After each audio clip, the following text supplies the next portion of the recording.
bitch, y'all know me. Mississippi hoe, I'm a real OG.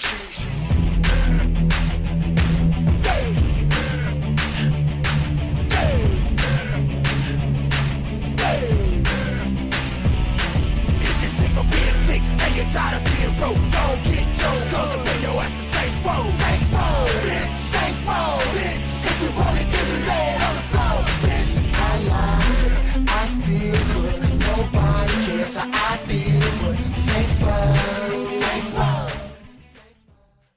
Saints Row is a video game franchise that, if name-dropped in casual conversation, would spark up a multitude of different opinions depending on the person you ask. Some choose to remember the early installations that focus heavily on gang activities and violence. And on the other hand, some players can't help but look past or accept the later adaptations that have elements of aliens, superpowers, and just overall mayhem plus humor in very weird settings. No matter whatever category you would consider yourself a part of in that debate, you can't say the series failed to make a name for itself. Although Saints Row isn't in the spotlight in the same ways that it used to be, it has remained relatively successful, despite the critically acclaimed newest reboot attempt in an already beloved series. With all that being said, the name Saints Row had to start somewhere, and I'm choosing to dive headfirst into and explore the first ever installment of a once well-received, fun gaming culture legend. Now that is an outrageous claim, I'm aware. But I'm not even alone in thinking this, as the developers of this game were so confident in their product, they actually mailed a copy of Saints Row to the, at the time, president of Take-Two Interactives, with a note attached saying, "Beat this." Now, I tried looking into it to verify this, but I couldn't find anything talking about it on Google. Either way, I'm gonna believe this because Saints Row was one of the first open-world games on next-gen consoles at the time.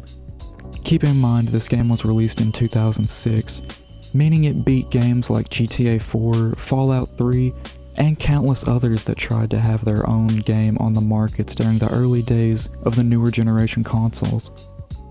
That must have been a monumental task for the developers assigned to such a unique operation like this. Fortunately though, Volition had the right personnel on standby for this very special project. Champaign, Illinois. Population 70,000. The streets are clean and the neighbors friendly. In a cozy corner of this modest community, you'll find Volition Studios, a small but distinguished collective of like-minded video game developers. It is from this unlikely locale that our story unfolds. A tale of brutality and vengeance, full of larceny, fraud, pimpin', and murder. The usual suspects are the 3rd Street Saints, and their MO is terror. These wanton criminals, perhaps unloved as children, have turned to violence in their quest for respect and a boatload of bling. Join us now as we take a walk on the wild side of next-gen gaming as THQ and Volition Studios present Saints Row. As you can see, Volition wasted no time beginning work on Saints Row, actually starting in early 2003 for the PlayStation 2. But at the time, the game was under the project name of Bling Bling.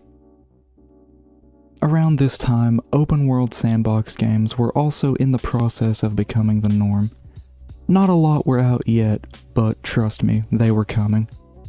Volition took heavy inspiration from Rockstar's very own GTA San Andreas that released near the beginning of their development cycle, while also noticing the lack of games in the open-world gang simulator genre.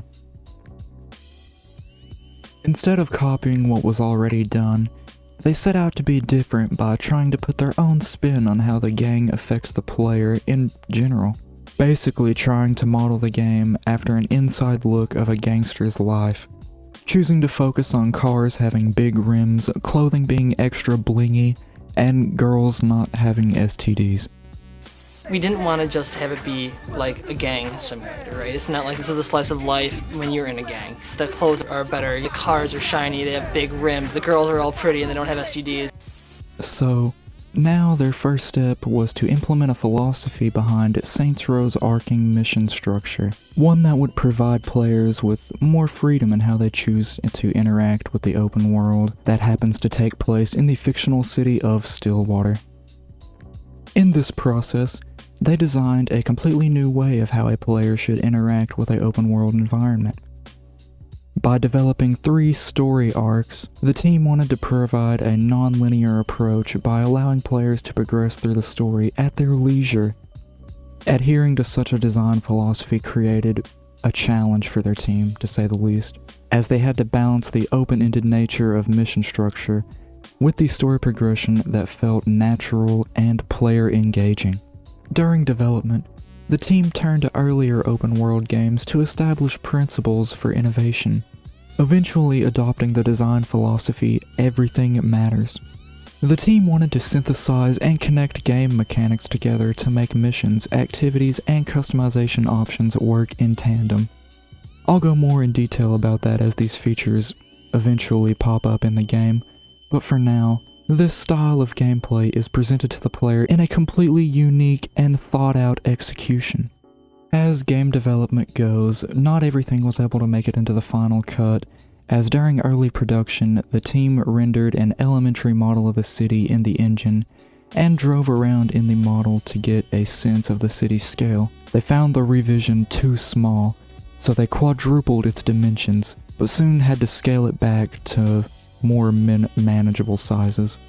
Having found an appropriate size, the team began working on the city in detail, adding in transportation networks that became the subway system and individual buildings.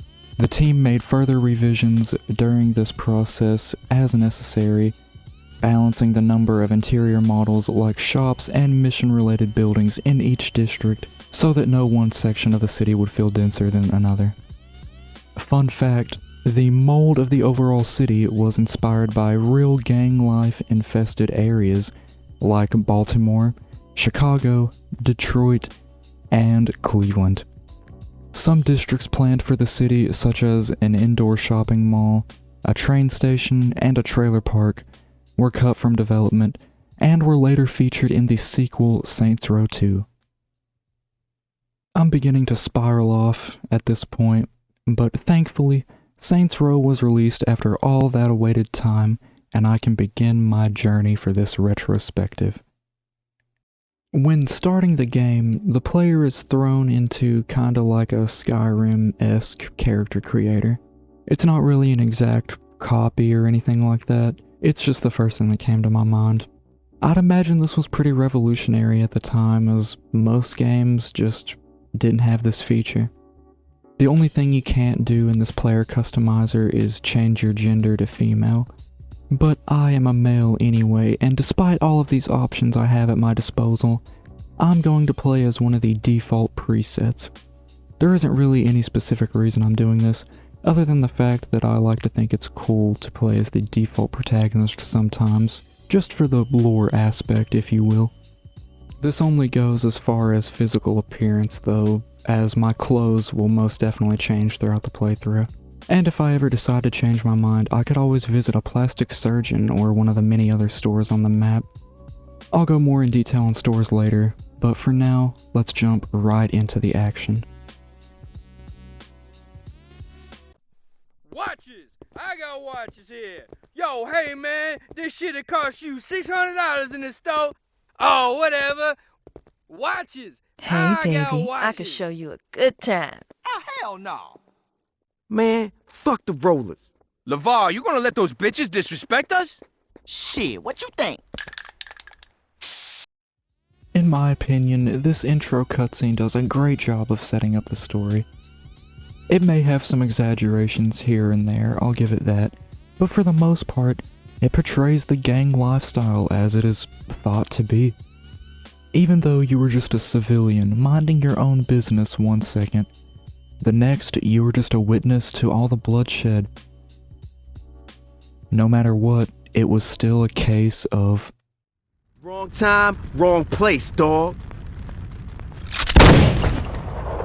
You okay, player?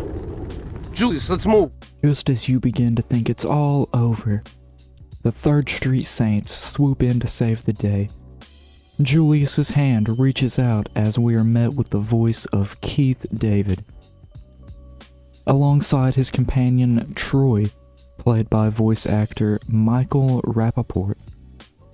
As they helped me away, Julius starts explaining how the Saints are in trouble and the streets aren't safe anymore, and if I'd like to make a difference, to meet him at the old church.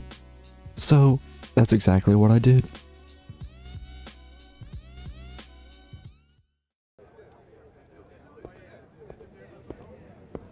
Every motherfucker here knows what we need to do. Now those bitches be riding around here thinking they own these streets. I don't care what flags they flying. Rollers, Carnales, Vice Kings. No one's making this nigga scared to walk the road. We about to lock this shit down right now. When met there, Julius is basically trying to rally everyone against the rival gangs. One thing I can't help but notice though, is how dripped out everyone is. Almost everyone here has an expensive chain. And I know that's a very small detail to nitpick, but I feel like it really sells the environmental setting we're placed in right now. Later during this cutscene, we are introduced to Johnny Gat, voiced by the great Daniel Day-Kim. He also mentions how we haven't been canonized yet. That's basically a fancy word for melee combat tutorial. One cool thing about this part is how it has 2 different alternative endings. If you beat up everyone, you're accepted into the Saints. And if you lose, you get a different cutscene, but you still become a member of the Saints either way. As you can see from this cutscene, I failed, but the outcome and option was cool regardless. After completing this segment, the game decides to go more in detail on how the game works by giving you a little mini tutorial and having you drive around and visit a few stores. So this is where I'm going to step back and branch off and talk about gameplay in general for a second. To kick things off, driving in Saints Row acts the same as it would in an early video game like Mario Kart, different from how games work in modern era, but at the time, however, this practice was still on its way out the door. While driving around the city, you can customize whatever car you're in by taking it over to Rim Jobs. Rim Jobs behaves in the same way as LS Customs in GTA 5 would. You could honestly just take a basic ass vehicle in here and turn it into something that came straight out of Pimp My Ride. And as I mentioned earlier, if you want to continue this streak of customization, you could even change a bit more about yourself, like looks and ethnicity, by taking a trip over to one of the plastic surgeons marked on the map as Image as Design. They can even clear your wanted level if you have some heat on you. And if you've spent a lot of time in that beloved car of yours, you've probably caught a few songs of this game's soundtrack here and there. The soundtrack for this game is surprisingly more memorable than I anticipated. Somehow they were able to get the likes of MF Doom, Fall Out Boy, and even Wu-Tang's music in various in-game radio stations that play in the cars. Now, GTA has done this as well, don't get me wrong. But Saints Row still deserves credit for how wacky radio stations can be too. Shout out Scissorp 101.69. Familiar Clint Sparks is Drive-By Radio, and it's the old school meeting the new school out of Amityville, De La Soul with MF Doom, and the joint is called Rock Cocaine Flow on the Chronic 92.2. Also, you gotta keep in mind, while the game features various gangster rap and early 2000 pop rock songs, it also has some more classical hits like Beethoven, if you ever wanna, take a second to chill. But you can't chill forever, as you know. You are a member of a street gang, so if the opposition runs up on you, the last thing you want to be is caught lacking. In that case, you can hit up Friendly Fire and acquire yourself some high-powered weaponry, most of which is available to you at the start of the game. You just need the cash. It's not really practical for a gangster to run around and tote a rocket launcher down the streets, but it sure is badass if you ask me. You could even cosplay as a true degenerate by hitting up a Brown Bagger's liquor store. While in here you can buy yourself some alcohol, and even blunts and spliffs. But the real fun starts when you begin driving after leaving the store. Hairstyles come in a vast option set. If you want to change yours after the opening character creator, you can. You just have to visit one of the 2 salons on each side of the map. They have different options depending on which one you visit, so pay attention to whatever one you decide to wander into. Customization options continue in forms of tattoos. By visiting one of the cleanest stores in Stillwater, Rusty Needles, you can get some cool ink to fit your character as you see fit.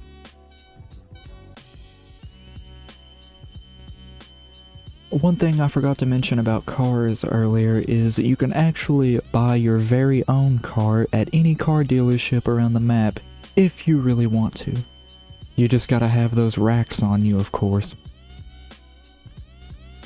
In the case you really liked a mission you've completed, or you accidentally skipped a cutscene and you wanted to replay it, you can visit one of the big picture movie theaters to replay them in full length.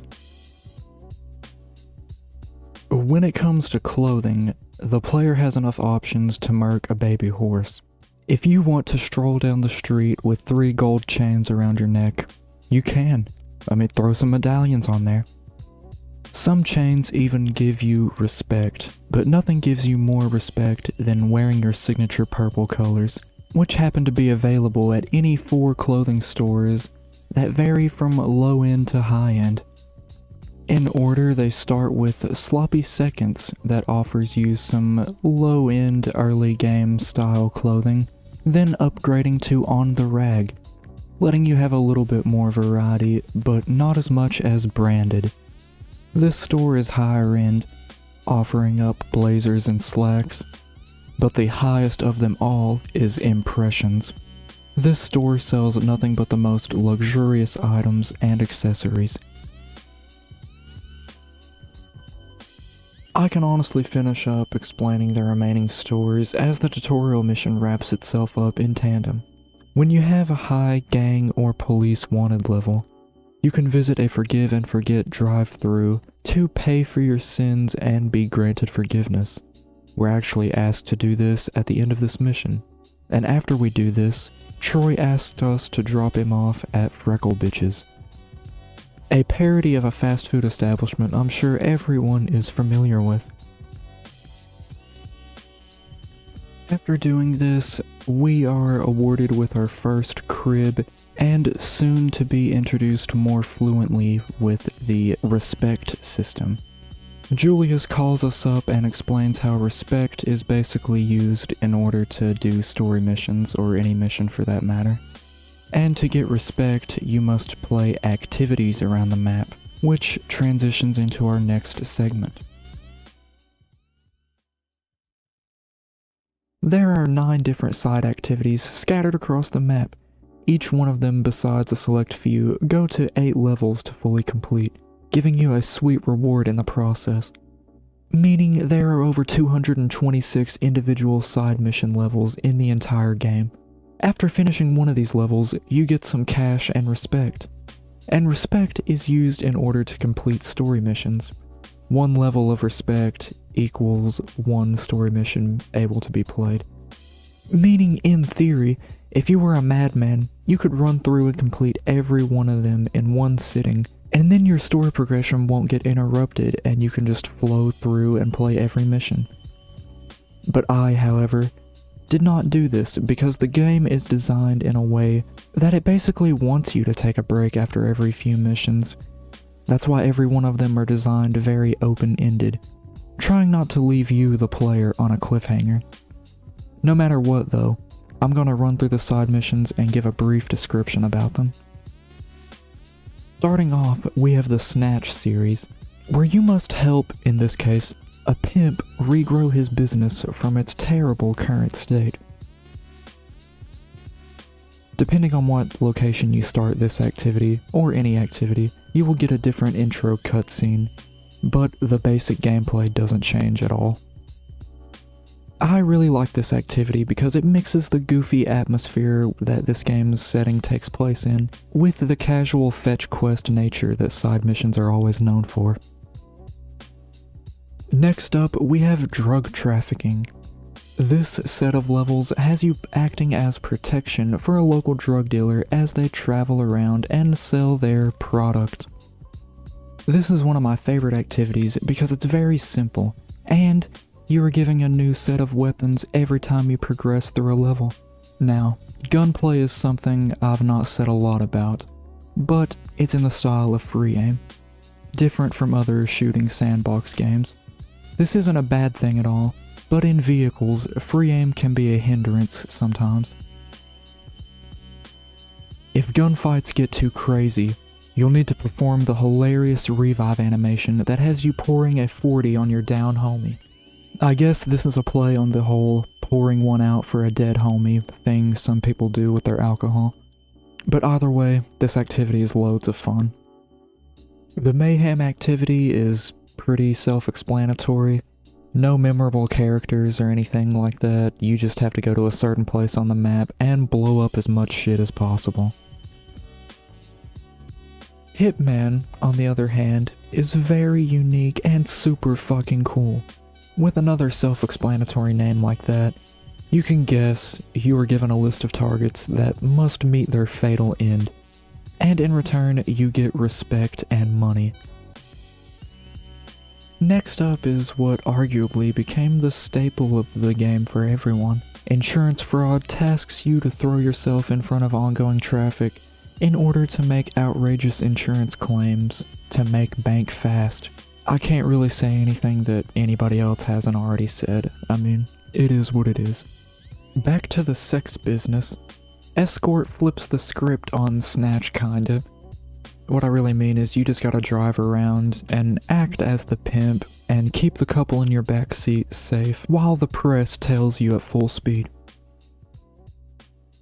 The Crash Course Demolition Derby series is also super fun. I mean, you drive your car into another car and then it fucking explodes and you get paid for it. I mean, it doesn't really get much more fun than that, does it? Racing is sweet, simple, and fun.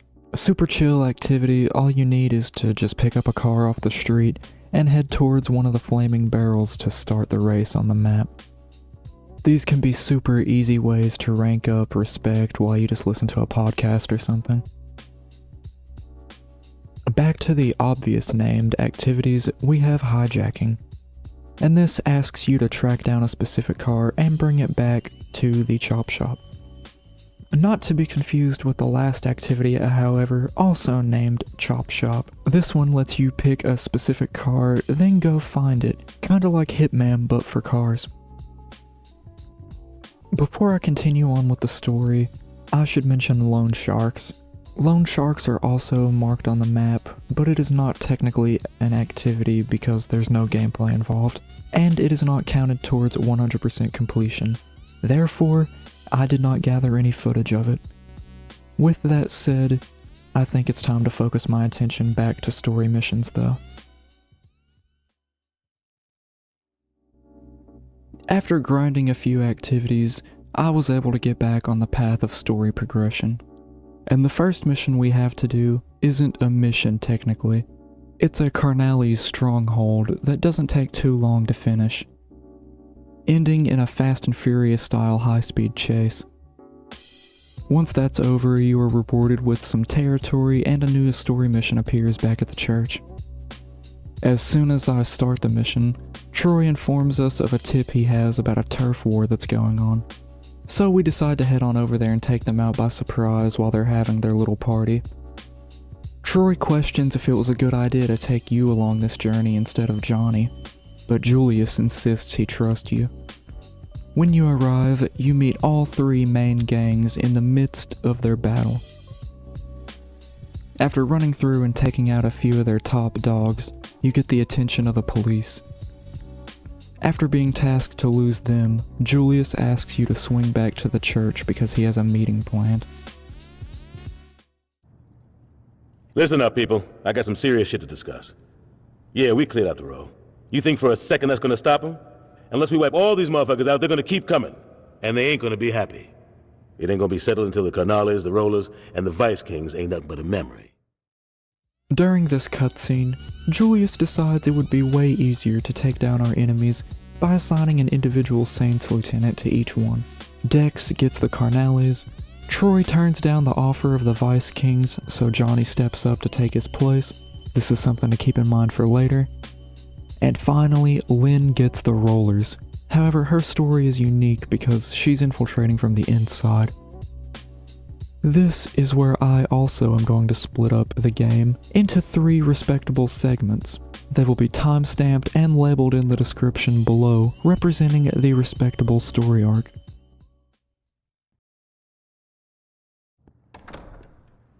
Take a seat, man.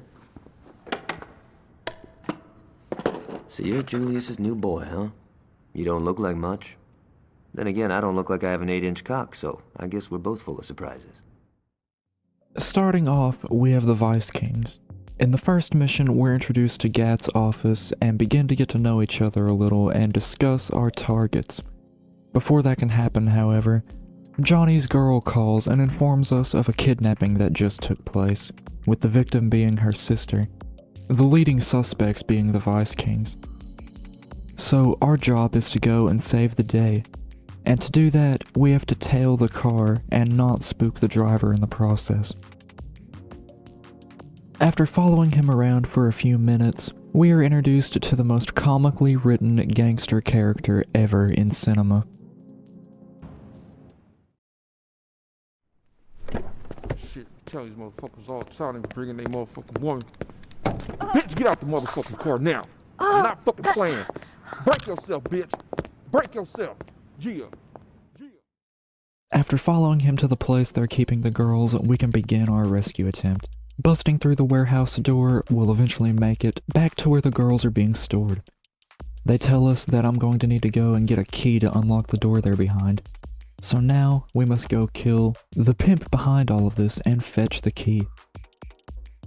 After making our way back and rescuing the girls, we have to fight our way through the warehouse a second time and make our way back to the Saints Church to complete the mission.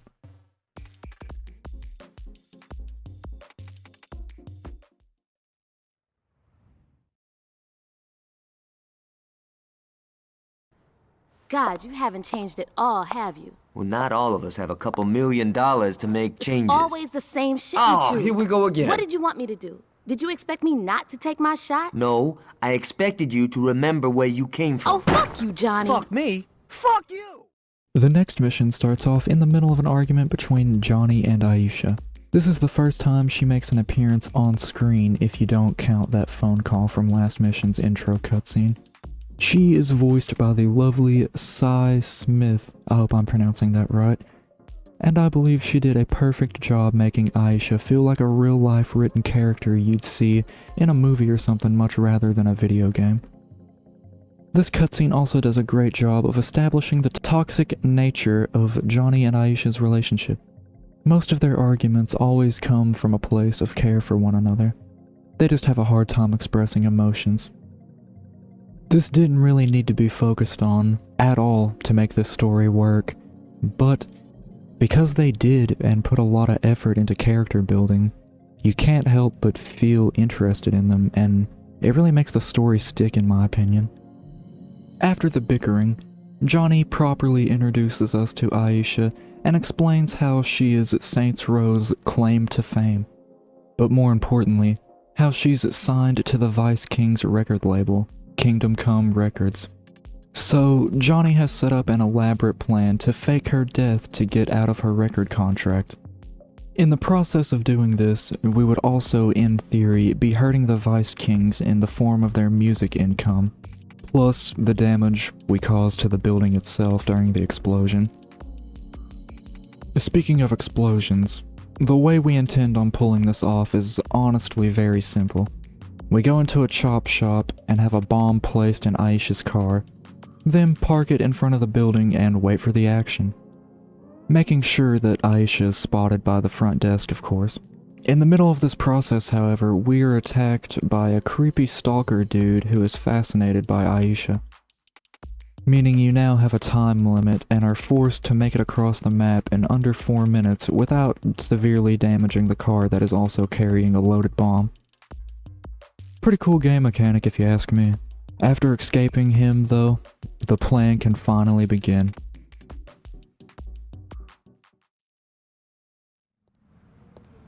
Running a little late today? Hey now, you gotta look good to sound good. Want me to let him know you're in? Would you do that for me? She's here, Mr. Williams.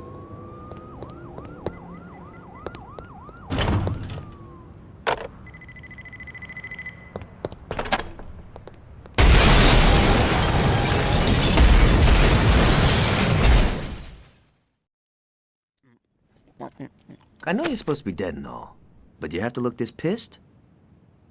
Johnny, you said you'd take me out to dinner. And here we are. At Freckle Bitches? Where else would we go? Someplace good? Why couldn't you have taken me to Mykonos? Aisha, it's not like... Hey, what's up? Perfect timing. The third mission starts off with more Johnny and Aisha drama, before quickly being interrupted by us, the player. I'll be right back. Whatever. She don't appreciate fine dining. Now, I've been talking to Isha's sister. Turns out, Tanya's been fucking people in every sense of the word. Not only is she blowing King's bodyguard, Big Tony, but she's fucking Warren Williams, a numbers guy, whenever Tony ain't looking. Now, between Tony and Warren, the only person she isn't leading around by their cock is King. So I'm thinking, we put the hurt on Tanya, we're fucking up the Vice Kings. And she's got an operation in Prawn Court. That's where we'll start. Roll in there and put the murder on anyone you see, customers included. Who wants to die for a blowjob, right? When you go for Tanya, be careful. She probably got some muscle in there. Now, a few important people are also name-dropped during this conversation with Gat, the most important one at this time being Tanya, but I'll get into them in a second. Gat commands us to roll into her territory, known as Prawn Court, and put the murder on anyone we see to prove a point. What this really means is we must take out Tanya's private protection squad and then attempt an attack on her life. Arriving at Tanya's stronghold, we are met with loads of Vice Kings guarding the area.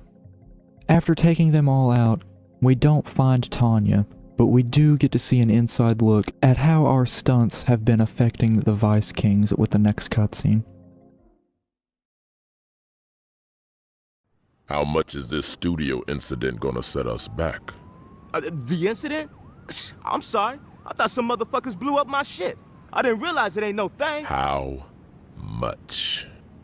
Including the loss of revenue from Aisha's death, I'd say we talking millions. Okay, we got a few contractors that owe us. Convince them to hook us up. That takes care of the building. As for Aisha, throw together some memorial box set. People eat that shit up. That should recoup some of our losses. How's Tanya's side of things? Grip is short, Mr. King. I'm not happy, Anthony. You said she could handle it. It's not her fault, Mr. King. The Saints have been fucking with her. That's what I'm talking about. Are you gonna let these bitches disrespect us? Everybody calm the fuck down. We ain't gonna start a war every time some motherfuckers act hard. We gotta talk about the Saints. Thank you. There is a lot to unpack here. First things foremost, there are a lot of talented voice actors and characters introduced at the same time in this scene. We finally get to see the folktale that is Benjamin King, who is also voiced by the late great Michael Clark Duncan. He's known for his role in some pretty cool hit movies from back in the day. Then we see King's lieutenants sitting next to him, one being Anthony Green, voiced by T.C. Carson, who also voices Kratos from the OG God of War game, plus starred in Final Destination 2, and the other being Warren Williams, voiced by OG Banks, who has also worked on The Ultimate Spider-Man in the past. And finally, we get to meet the person we just tried to take territory from, Tanya, voiced by the lovely and well-known Mila Kunis. You may also know her as the voice of Meg from Family Guy, or Jackie from That 70s Show. Either way, she does just a great job here, as she does with her work in the past. They've taken Prawn Court. How did this happen? How the fuck you think it happened? Look, we need to get together here and just... What we need It's for you to shut the fuck up. You feel me? Yeah. What? Yes, Mr. King. I'll have Monroe put some pressure on the Saints. While they're distracted, it should be easy to take back what's ours. Everything else is business as usual. Understood? Now, this meeting is over. Very quickly after this neat introduction, we see the power dynamic set on full display. King runs this operation, and you have to listen to him and show the utmost respect when talking to him. Staying very calm-minded while Warren, on the other hand, is ready to attack the Saints in retaliation before even trying to assert the damages already caused. Very quickly, however, King sets him straight and ends the urgent meeting.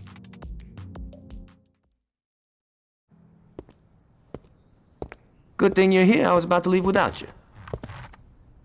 Now, I don't think I'm feeling the bat today. This is always the hardest part for me, you know? Balancing stopping power with personal enjoyment. Ooh, yeah, I'm feeling this. It ain't gonna be easy clearing all those VKs out of the station, so I told my crew to meet us there. Let's ride.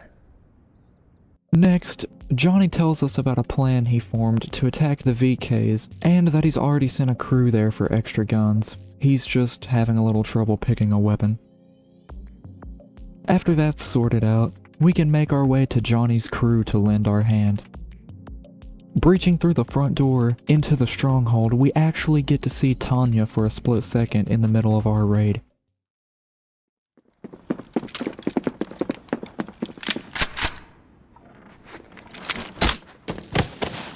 How about you drop the gun, honey?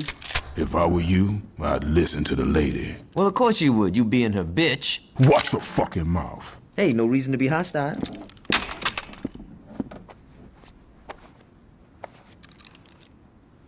You packing anything else?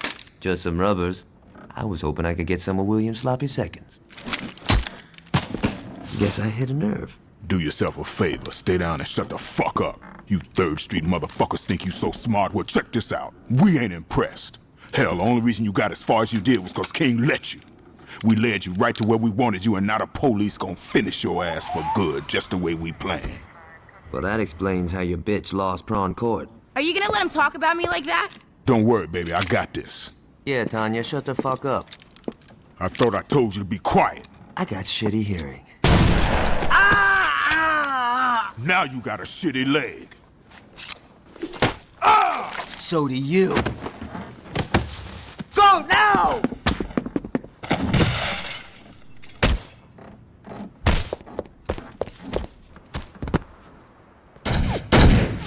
Baby, we better call King. Sooner than later, we catch up to not only Tanya, but Anthony Green as well, who we didn't expect and managed to get the surprise on us. Johnny, in an act of arguably heroism or stupidity, escalates the situation enough to get shot in the leg by mentioning Tanya's affair, of course, but in the process shows how much he cares for you by giving you a chance to escape at the sacrifice of himself. Johnny has been known to be a murderous, chaotic, and rage-filled person in most scenes up to this point, but here we get to see that when things get out of hand, Johnny will do what is absolutely necessary to assure his friends or loved ones' safety. As you get to escape, it was only because Johnny allowed himself to be captured as a simple distraction. Sometime during that dispute, Anthony mentioned how the Vice Kings are working with the police. So Julius gives us a call and recommends we get back to the church and get off the streets as fast as possible. Trust me, he ain't going nowhere. Damn good work, Tony. I'll stop by after I pay a visit to Hughes. I'll see you soon, boss. So what do we do now? We wait. Oh, hold on, dawg. That motherfucker's still out there. The fuck you mean we wait? I mean, you're gonna sit your black ass down and wait 'cause I fucking said so. Don't worry about the one that got away. The 5-0 will take care of him. Oh, so while you lounging, Trey Street keeps jacking us. That's great. That's fucking brilliant. Slow up, little nigga. Come on, King. This is some bullshit. Let me get a crew together. I could roll into the row and drop all them bitches. I'm telling you. No. But Mr. King... I said no. Don't make me say it a third time. Warren, my man, you got the music scene locked down. I need you to bring in the cheddar, not get shot because you think you got something to prove. I can do this. Maybe, but we ain't gonna find out. We got the cops busting up 3rd Street for us, and we got Julius Lieutenant tied up in Anthony's condo. Everything's going our way right now, so just chill. Your time gonna come, Warren. It just ain't happening now. Understood? Yeah, we straight. Here, we are informed that Johnny is being held hostage at Tony's condo, and we get to see a little more of King's plan on dealing with the Saints. He even name-drops the commissioner of the police. But at every obstacle, he battles Warren, who wants nothing more than to get a crew together and drive through Saints Row. But King, keeping a level mind, informs him of how many problems the Vice King have given the Saints, and that he needs to keep the music scene locked down to maintain their income. Warren eventually agrees, ending with both of them performing a respectable dap-up. You think it'll work? It has to. Sit down, son. We got a way to rescue Johnny. The shit Johnny said about Warren and Tanya really got to Tony. Now the only time she's allowed out of his sight is when she's checking on the rebuilding of the recording studio. Every day that bitch gets driven to the construction site in a limo, then sneaks off to get a freak on with Warren before she goes back home to Tony. While she's busy sucking cock, you deal with the chauffeur and take his place. When she's done wiping her mouth, she'll have you drive her back. Once you're at Tony's, it's all up to you. Please bring Johnny back. Just don't tell him I was worried.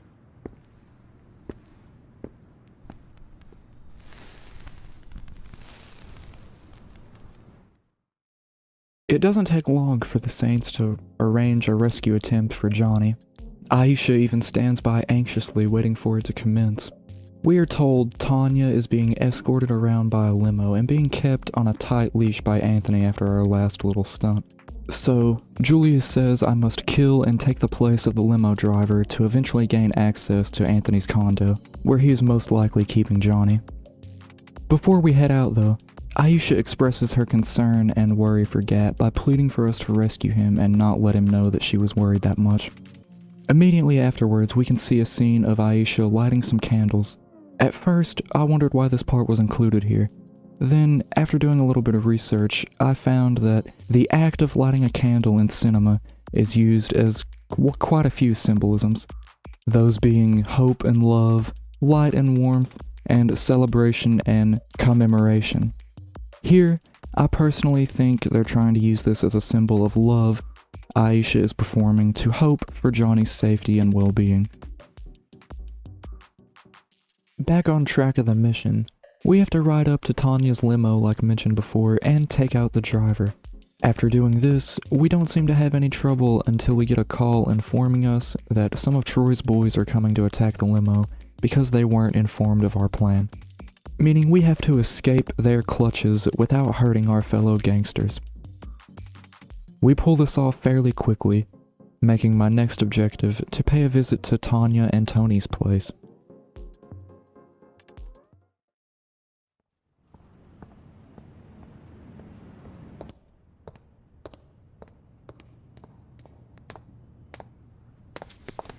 Don't you fuck. Getting the jump on Tanya, we now have access to the loft and we must kill Tony to save Johnny.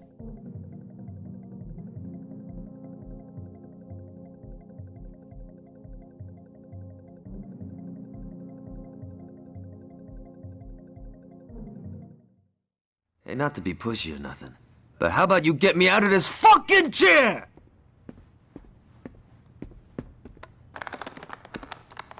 About fucking time you got here.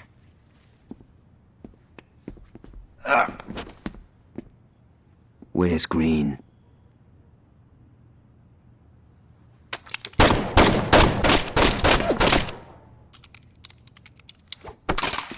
That's much better. Now, I heard Green say that he's got some heavy shit in the back. I'll have some of our boys roll on over and bring the hardware back to the crib.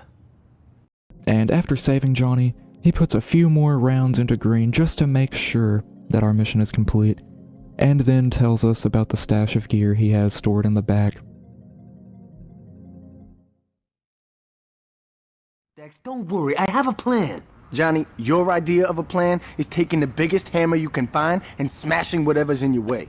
Well, that sounds like a plan to me. Yeah, a shitty one, as your whack-ass robo-leg clearly proves. Oh, fuck you. Next time you try that cowboy shit, you might not walk away at all. No, seriously.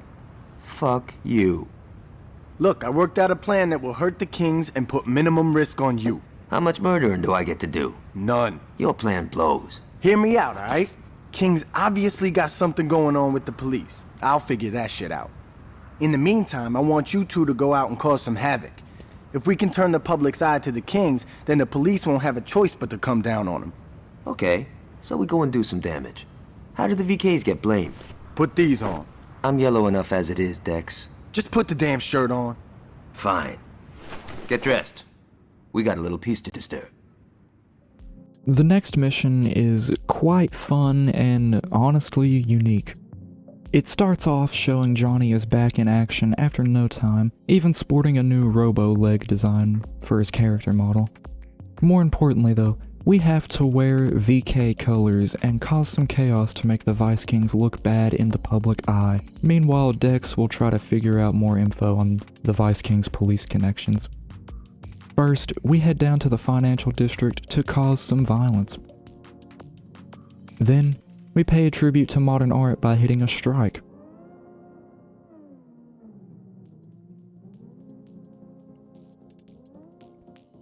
We even go full Killdozer sicko mode and steal a bulldozer to destroy a statue of the police commissioner.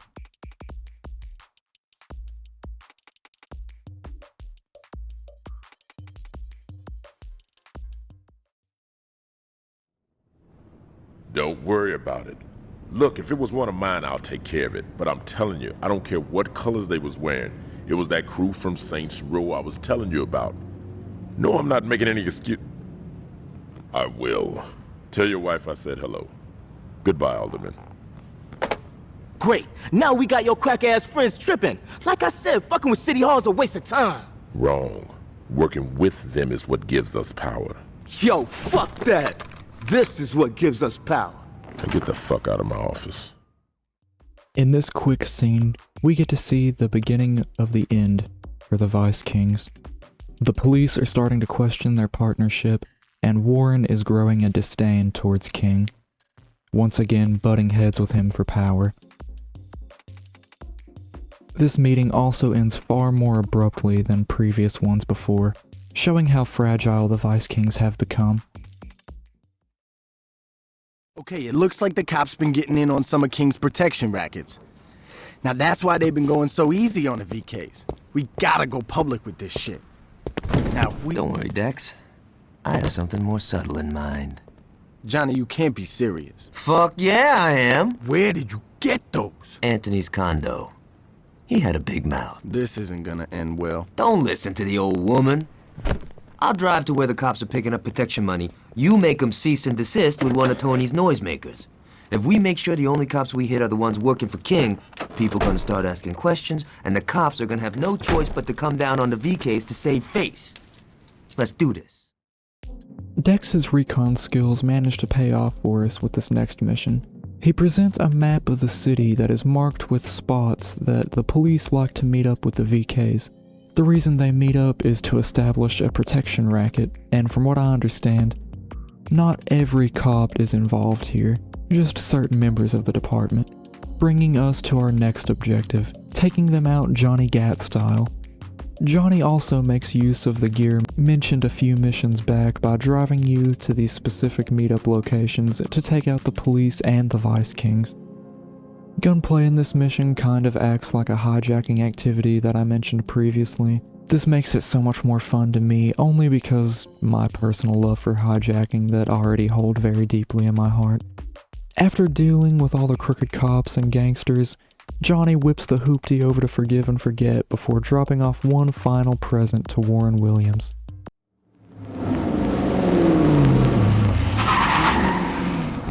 I think the Kings are through with the policeman's balls. Now all we got left to do is give Warren a nice final fuck you, and I'd say this has been a hell of a day.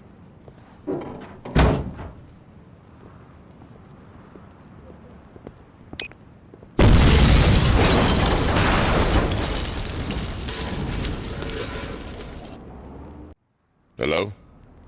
Hey, it's good to hear from... What? Wait, slow down. What are you saying? Look, our arrangement has been beneficial for both parties. Look, why don't we talk about this tonight over dinner? I'm sure we can work this out, okay? All right. See you tonight. Goodbye. See, this is what I'm talking about. Who said you could come in here? We need to talk. Do we now? You've been putting yourself before the crew. Keep talking, little nigga. If you hadn't wasted our time sticking your nose up them white boys' asses, we could have owned the whole damn game by now. I told you before, we ain't getting into that shit. And why the fuck not? That's where the money is. Man, if you got down with that shit back in the day, the Carnales would have been ghosts right now. But you didn't, did you? You were too much of a pussy then, and you're too much of a pussy now. Fuck! You forgot who you talking to. My name is Benjamin motherfucking King. I'm the man who took my crew from being a bunch of baby gangsters in Sunnyvale to being one of the most influential and feared forces in the goddamn city. You know how I did that? I said you know how I did that? Mr. King? I did it by knowing when it was time to build, when it was time to watch, and when it was time to act. I'm through carrying your punk ass. If I were you, I'd drop them damn flags and get the fuck out of here before I erase your ass. I ain't going nowhere. You ain't hearing me, son. I said... Yo, fuck that. You ain't hearing me. What is this? I built, I watched, and now I'm acting. This message was the final straw for Warren. We can see as Ben King is in the middle of an important phone call with the police, Warren shows none of the previously shown respect he had for King by walking in unannounced with the intentions to provoke King. He does this successfully, and we are presented with some of the most impactful words I've ever heard in a video game. Benjamin King delivers a fantastically written speech on why he is the head of the Vice Kings, and all that he has overcome to get to the point that he is at today. Speaking of the writing, this cutscene is arguably one of the most impactful parts of the game for so many reasons. Every voice actor here does a tremendous job showing proper emotions with a combination of playing their role, and it makes the atmosphere of this environment shine so much. We really get to feel the suspense in the room and the attitude everyone is possessing just by their body language. I could ramble on forever here, but I'll just settle with what I've spouted so far. After preaching, he tells Warren to drop the VK flags, but Warren has other plans. As stated before, Warren has lost all respect he had for King, and now him and Tanya are staging a civil war type deal in order to overthrow King as the top dog, ending on a cliffhanger as we get to wonder what is about to happen and what this really means for the Vice King's future.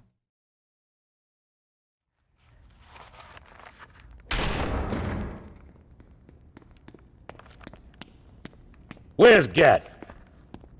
Fuck! Listen carefully, player. Benjamin King just called. It seems like one of his boys got a big head and tried to take him out. He's pinned down in the park right now and needs some help. Now, what happens to King may not mean shit to you, but him and me, we got history. I owe King from way back in the day, and he ain't gonna eat it if I can help it. You're gonna go out there and save his ass. Understand? I ain't fucking around, player. You bring King back here safe, you feel me? When we swing by the church again, we stumble upon a note Gat left saying we could take the day off or something. Instead of that happening, however, Julius bursts into the church after getting a distress call from Ben King. This wasn't really known to the player up until this point, but Julius and King were good friends back in the day, and Julius owes one to King from way back.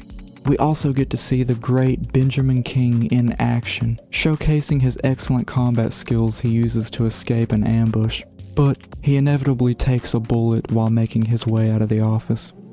So, we have to rush over there and save Ben before his health bar depletes. When we find King, he's being held down by some members of his old crew. After dealing with them, King wastes no time wanting his get back at Warren, having us ride around the city and take out a few Vice King lieutenants. Until we find Warren's car. Almost immediately, we engage in a high-speed chase as Warren is taunting us. That is, until we disable his car and make our way back to the church.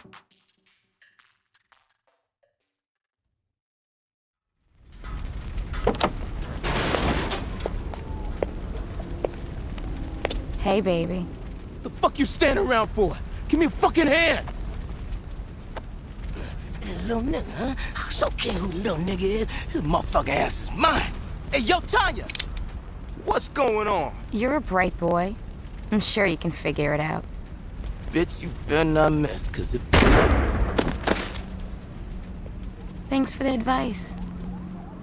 Here we get to witness a twist and a betrayal. Tanya reveals her true intentions as wanting to be the one who runs the Vice Kings, and to do this, she needed to take out Warren, the same person that she was cheating on Tony with and used as a puppet to get King out of the picture. This was something I really didn't see coming as the player. Tanya seemingly had everything she wanted, and at this point there was no real need to get rid of Warren. But this is just a callback to the writing here, as being with Warren was never really Tanya's end goal. It was to be the one calling the shots like Benjamin King did.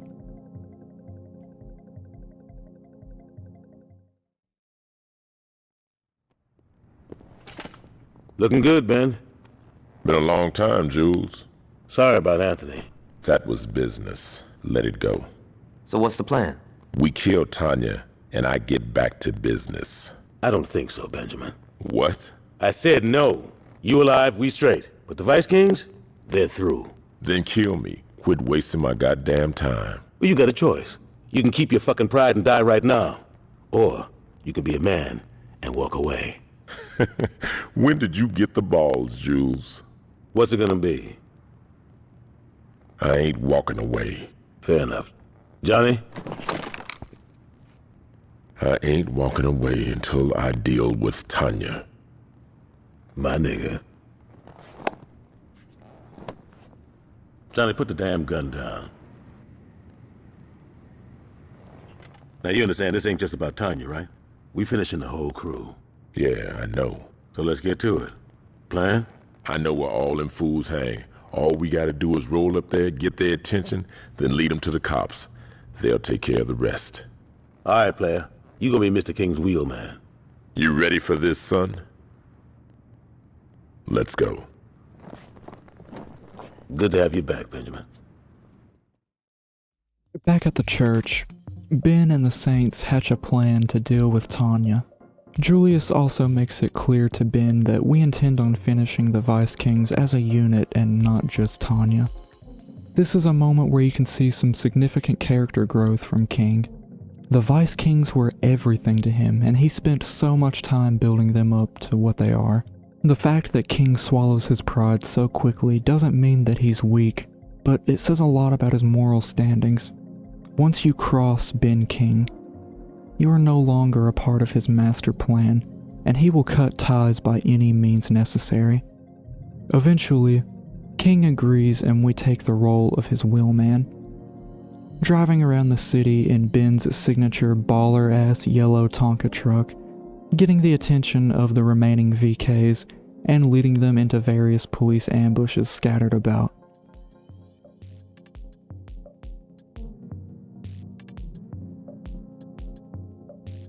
After this mission, Ben thanks us for our help and hops out of the car. This is the last Vice King mission available until completing all Strongholds and Turf Wars to unlock the finale. And since I have those split up into easily watchable chapters, this is going to be the brief conclusion of the Vice King story until we reach the finale section. If you really want to watch it right now, it's time-stamped in the description, but nevertheless, it's time to move on to the next underground criminal organization.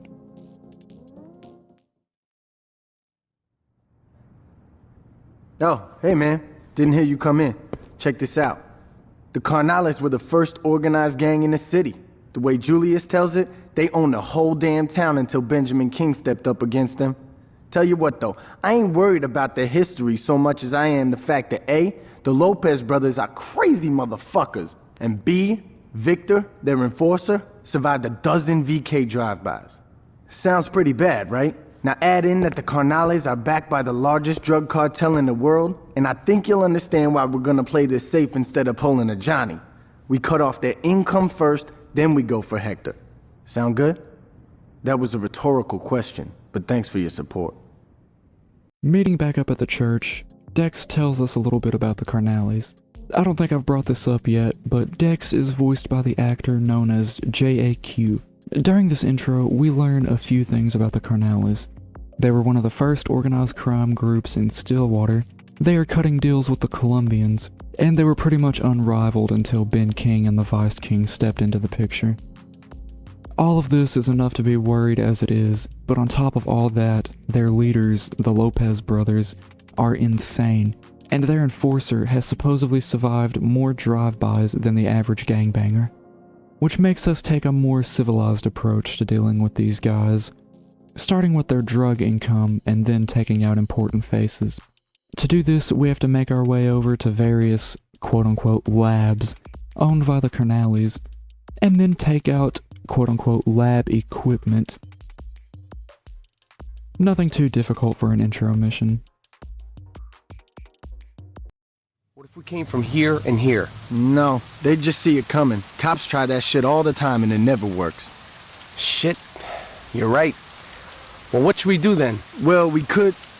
Hey, you might want to hear this. Aight. I got a lead on where the Los Carnales cut all their shit. The Carnales. What? Rio Grande River. Jesus. What the fuck? It's not the Los Carnales, it's just the Carnales. Los means... Fuck it. Like I was saying, we're not gonna raid the factory quite yet. Why not? Cause I'm not a gun-toting psychopath named Johnny Gat. Fair enough, so what's the plan? One of my boys called and said they saw a truck with a heavy LC escort leaving the factory district. It's probably loaded with drugs, but that's just a bonus. Our target is the truck itself. I need it brought back to the row in one piece. It's no good to us blown to shit. What do you need the truck for? Let's just get the truck first, and then I'll tell you the rest of the plan. I'm just saying it would be nice to know. Shit, Troy. What's with all the questions? Why can't you be like my man over here? Look, Dex. Could you go get that truck? See? Was that so hard? The next mission starts with Dex and Troy talking about a truck. Dex wants Troy to go get it, but he's being reluctant, so he asks you and Troy to do it instead. Dex won't give any details on the rest of his plan, only demanding the truck makes it back in one piece. So we ride up there and I wait for Troy to hotwire the truck, then escort him back to the row safely. And after that's over, we finally get to meet the Lopez family via cutscene. Angelo, I need you to go to the lab tonight. One of our shipments didn't arrive, and I want to make sure no one's skimming off the top. No problem. Angelo, you promised we'd go shopping tonight. Ah, shit. Mira, Hector. Hey, I told Luz I'd take her downtown. Can Victor take care of... Is Victor sitting at the table, Angelo? Yes. So if I wanted Victor to handle it, I could have asked him, right? Luz, we'll go out tomorrow. But Angelo... Coño, Luz, cállate la boca, ¿ok? No me oíste. Gracias. You should be nicer to the lady. Oye, Ángelo, métete la verga en su boca. Eso la callará. Vete al carajo. Mira, Luz, come on, mama. Don't be so sensitive. I'll be inside. Señorita, a moment. If Angelo is busy, I can take you out tonight. Mr. Orejuela, I couldn't. Nonsense. It would be my pleasure. Unless you have a problem with me entertaining the lady. No, of course not. Good. I'll see you at 8. That's a lot of woman you got there, Angelo. I know. I always thought she was a bitch. Hold on. Sí, ¿qué pasa? ¿Qué? ¿Pero qué pasó? What is it? Coño, ese cabrón hijo de puta! That didn't sound encouraging. Everything is fine. Of course it is. If you would excuse me, I'm going to check on the señorita. Ese viejo sucio maricón, yo le mato si le toca luz. Angelo, you are my brother and I love you. But if you let your dick fuck things up with the Colombians, I'm gonna cut it off. Forgive me, Hector. Don't let it happen again. ¿Y qué fue eso? Those pendejos in St. Row are the ones who took the shipment. With the Colombians arriving, we can't show any weakness. The Colombians are already here. All the more reason to settle this now. Victor, Angelo, gather your men together. It's time to tear Saints Row apart. The scene starts off with an old cheesy bikini shot of Luz Alvos, voiced by the lovely Andrea Zafra. Meanwhile, the Lopez brothers, Angelo and Hector, discuss business in the background. The Lopez brothers are voiced by Freddy Rodriguez and Joaquim del Alameda, who combined have starred in some very well-known franchises. The climax in the scene begins to tilt pretty fast as Angelo's work schedule interferes with some plans he made with Luz. This is a clever way to work towards setting up the power dynamic of everyone sitting at the table. Technically, both brothers run the operation, but Hector is the only one seen calling the shots here. Angelo seems very obedient to his brother, and so does Victor. Speaking of Victor, he is voiced by Philip Anthony Rodriguez, and for lack of better words, he is the walking tank of this gang. His whole gimmick is that he's practically indestructible and unkillable. And then we have Manuel Orohela, voiced by Carlos Ferro, who is also known as the voice of Dom in Gears of Wars, and for lending his voice to other various franchises such as The Cleveland Show, Scooby-Doo, and even Uncharted. He is the one with the connection to the Colombians and easily outranks everyone sitting here, even going as far as to point out every little shortcoming he notices. He also picks up a liking for Angelo's girlfriend, which is already just a recipe for disaster, alongside everything just presented, but at least he shows her respect, unlike everyone else sitting there. And to top it all off, with the Colombians arriving soon, and the Carnales not wanting to show weaknesses, they decide to plan an attack on Saints Row. Thanks, I'll swing by to pick that up. Just the guy I was looking for. Samson's got the truck all patched up. I'm gonna go... We got a problem, Dex. What's going on? The Los Carnales are attacking. It's not the Los Carnales. Jesus, what's wrong with you? Dex, they attacking the row. What happened? Angelo and his boys came out of nowhere. They fucked us up pretty hard, but it finally looked like we had Angelo pinned down.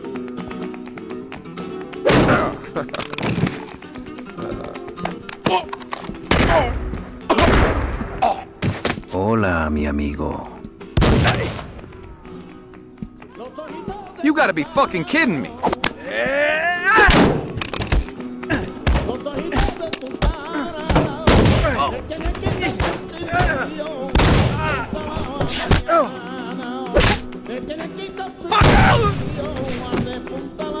Gracias, Victor.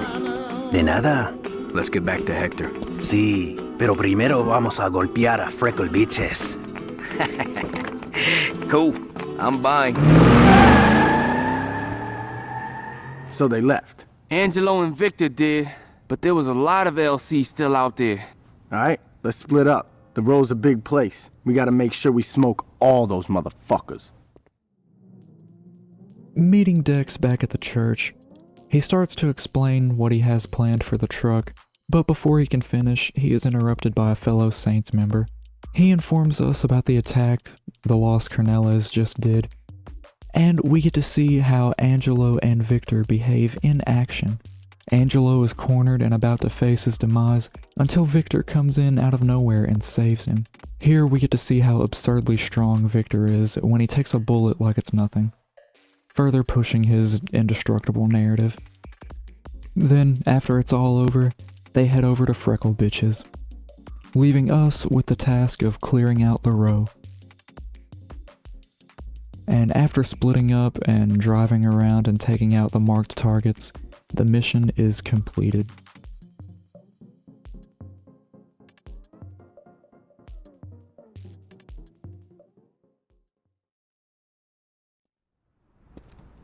Dex is bringing the truck around. You know why he wanted that thing? Shit, Troy. If you wanted to know, all you had to do was ask. I did. Well, I guess you did. Ain't that a bitch? Now that we have things in the row under control, we can get back to the plan. I had that truck you jacked fixed up good as new. Load it up with a crew and drive right into the Carnales production plant. When you get inside, hop out and take the place over. It's not exactly the most original plan. There's something to be said about the classics. Remember what I said. Take the place over, don't blow it to hell. The more shit you blow up, the more shit we have to replace once we're running it. Next mission, Dex finally explains that plan to us. He's patched up the truck we stole, and now we're going to use it as a Trojan horse, kinda, to invade the Carnales stronghold. We even get a cool badass cutscene of the Saints loading up in the back of the truck. And I might as well add that while here, Dex said to keep the destruction on a low because we intend on taking this place over. During this huge battle, I also encountered my first death of the playthrough.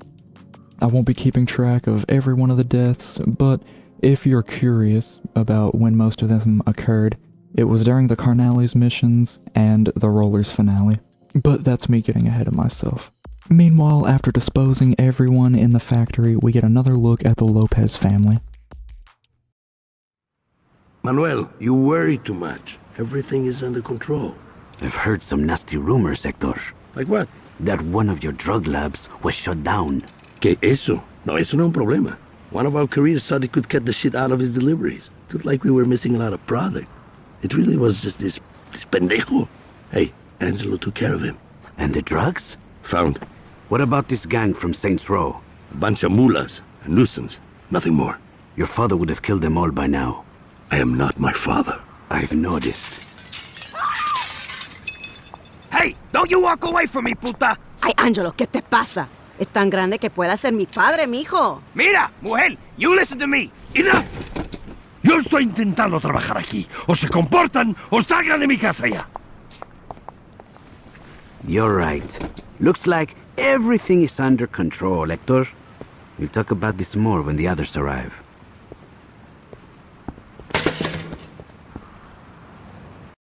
Here, we get to see how our antics have started to cause problems for the Carnales. Manuel is beginning to question Hector's methods, and even compares him to his father, who we, the player, never get to meet. But we are led to assume he was a powerful drug lord and even more ruthless than Angelo and Hector combined. In my opinion, this would have worked way better if we actually got to meet him, instead of him being a ghost and just being name-dropped, but nonetheless.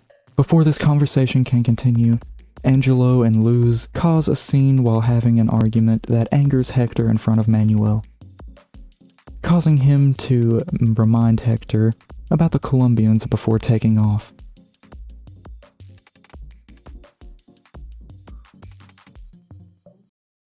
This is the McManus. As you see, it's fully collapsible and comes in a stately black attaché. The 18-inch cryogenically treated stainless steel bull barrel gives this rifle a guaranteed accuracy of .2 minute of angle at 600 yards with match-grade ammunition. With its hand-reamed chamber and match-grade trigger, the McManus is designed for the marksman who wants to reach out and touch someone at a moment's notice. I'll take it. Lovely. Would you like it gift wrapped? No, that's okay. Great. Let me run this. Tight job on that lab, dog. We found a memo saying that Hector's meeting with the Colombians tonight.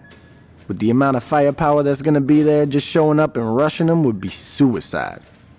Take McManus here and get to the docks. Find a nice tall building and wait. When Hector makes his move with the Colombians, take your shot. When it all goes down, the first place the Carnales is gonna look is right at the Colombians. They're gonna think they got fucked bad, alright? So you should have no problem sneaking out in the confusion. Just the same, I'd get the fuck out of there. Who knows what could happen. In the next mission, we meet the gang at Friendly Fire and are given a presentation on the McManus, which is a high-powered sniper rifle, and the only sniper rifle in the game, matter of fact.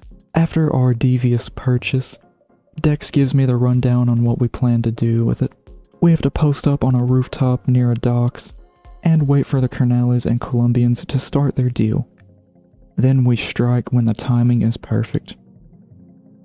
This mission can be loads of fun as you climb up the building from the back and get set up, and it can also be kind of difficult with the amount of RPG-toting enemies there are down there. Either way, once it's over, Hector is pronounced dead at the scene, and Victor relays the info back to Angelo. So this guy's the mouthpiece for the Colombians, huh? Yup. And he's in town. Yup. Interesting. We've taken out one of the Carnales' legs. We smoked this guy, and they're crippled for good. Yeah, and so are we. We kill Orejuela, and the Colombians will be all up our ass. Let's figure out what his game is first, and then we'll decide what to do. You know where he's at? Yeah, well, I'd start with the strip clubs. Cool. All right, man. Let's go buy this drug lord a lap dance. By the time we arrive back at the church, Dex and Troy have gathered some information about Manuel Orejuela. Troy suggests we kill him, but Dex sees the opportunity we have been presented and suggests we try to swindle him over to our side, because killing him would just make the Colombians aim for the Saints anyway. As we approach a place we think Manuel will be, Victor catches us off guard, and our new objective is to escape his wrath and make it back to the church safely.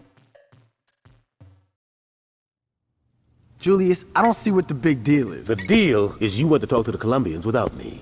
We didn't even get to meet him, Jules. And don't call me Jules, you haven't earned it.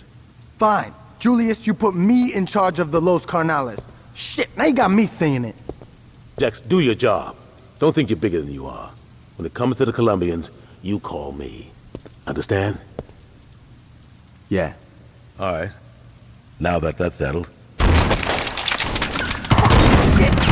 When we get there, Julius is angry that Dex tried to talk to the Colombians without speaking to him first, which Dex understands, and the whole situation is practically over as soon as it starts.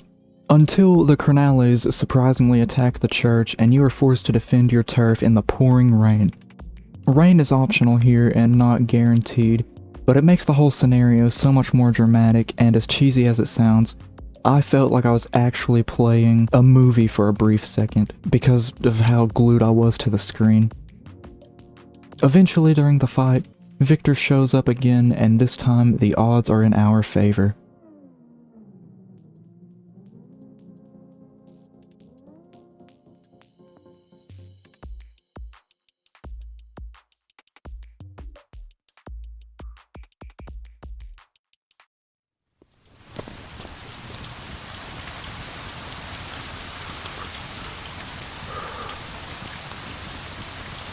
What?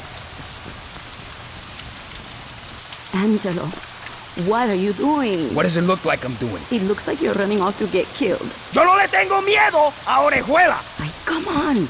You don't think Manuel is responsible. Are you protecting him? You want to be with him? Nunca me hable así otra vez. After smoking Victor, we cut back to Angelo's house, and we get to see how broken he is at this point. He's lost his brother, and Victor, and suspects the Colombians had something to do with it, and even thinks Luz is cheating on him with the Colombians, specifically Manuel, leading him to act very sporadic and even strike Luz before storming off screen as she cries. So how did that meeting go with Julius? He just got back from a sit-down with Orejuela, and they came to an interesting agreement. If we can get back all the drugs the cops seized, the Colombians are willing to work with us exclusively. We'll have a lock on the whole city. Get the drugs back from the cops? How the fuck are we gonna do that? We're taking out the police station. Are you out of your fucking mind? They'd lock the place down before you get anywhere. It's Julius's plan. He called it, we have to go with it. No, we don't. If you load a car up with some explosives, you could blow a hole right into the evidence locker and never have to fire a shot. That might lower the body count. That's what I'm saying. Alright, let's do it. Our next meeting is interesting, to say the least. We are informed about Julius meeting Orejuela, and they came to the conclusion of stealing back the drugs they were going to purchase from the police station. Troy is almost immediately against this idea, saying it would be a better idea to blow up and breach the evidence locker. Although it lowers the body count, it should be kept in mind that Troy somehow knew this information previously. After that's settled though, we must take a car, rig it with a bomb, then place it next to the evidence room of the police station. Then we have to protect our boys for about 3 minutes before getting in and painstakingly driving the truck filled with the drugs across the city with a max wanted level. Now, let me say this. SWAT vehicles are some of the fastest and most annoying things to be chased by, making this mission not easy, but not impossible either. Mr. Little, I'm beginning to think we can do business. I'm glad we can work things out. So, how exactly would you like to move forward? Lo sabía! You'll die for what you did to my brother! I wonder if he means us or Manuel.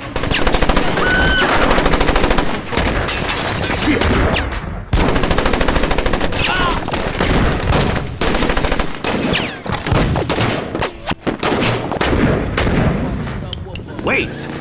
I know where he'll go. That's where Angelo lives with his woman. Consider this payment for your act of good faith. When you go over there, I'd appreciate it if you didn't kill the señorita. We'll be in touch. In the middle of our business deal, a hot-headed Angelo bursts through the door and attempts an attack on our lives. After it backfires, Angelo rushes off, and before we can chase him, Manuel tells us about his secret house in the hills, and suggests we go look there for him instead. So that's exactly what me and Dex do as we squat up and roll to his side of the crib. We arrive at his house and fight our way through Angelo's father's mansion until we eventually corner him and force him to flee to the garage. Then the mission transitions into a driving segment as we protect Dex's car and chase Angelo across town before he eventually gets away.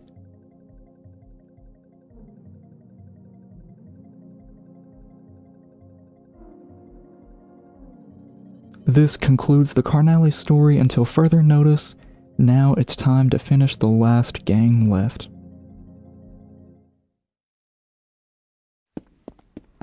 That's a sweet ride, Lynn. Uh-huh. Who tuned it for you? No one. I did it myself. The spoiler looks like Donnie's work. No way, that underglow screams Ricky Lou. Yeah, I guess it does. What is this, fucking third grade? What do you mean? Forget it, I'll see you tomorrow. Dude, she totally wants you. Assholes. I swear to God, we're not gonna be able to kill these bastards fast enough. Aside from macho bullshit, I haven't heard much. The only interesting news I got is that a shipment of high-performance cars is coming in today. It's not much, I know, so we're gonna make the best of it. Jack the truck carrying the cars before it makes its delivery and take it to Sampson. He'll load up the cars with a few surprises, then finish the delivery. Now get out of here. For our introduction to the Rollers, we get to see Lynn being escorted to her tricked-out car by some Rollers goons. They make some high school-type comments towards her as they're leaving. Then we get to talk to Lynn, who is voiced by the outstanding Tia Carrere. She's given her voice to Nani from Lilo and Stitch, and even starred in Wayne's World back in 1992. Needless to say, her work here is just as excellent. Back to the game, Lynn tells us about a car shipment she's heard about, and gives us the task of stealing it and rigging them to explode. And we make quick work of this chore in no time, making this a very easy intro mission.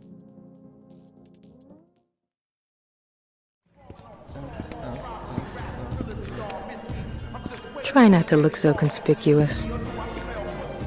You did good, but I'm not through with you yet.